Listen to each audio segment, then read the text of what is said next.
হয়ে তুষ্টি সিন্নিতে করহ দৃষ্টি শুনো আপনার ব্রতবাণী দুঃখ বিনাশিনী তথা তোমার মঙ্গল কথা জিগায় গাওয়ায় কিংবা শোনে তুমি ও চরণে শরণ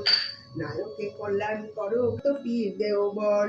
পূজার দক্ষিণা দিবে না হবে কাতর করিবেন পীর পয়গম্বর মন্ত্র সবে হরিধ্বনি করো মুজুরা সেলাম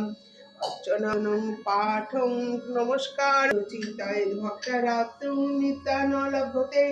এবং আনন্দন সুখং ভাবে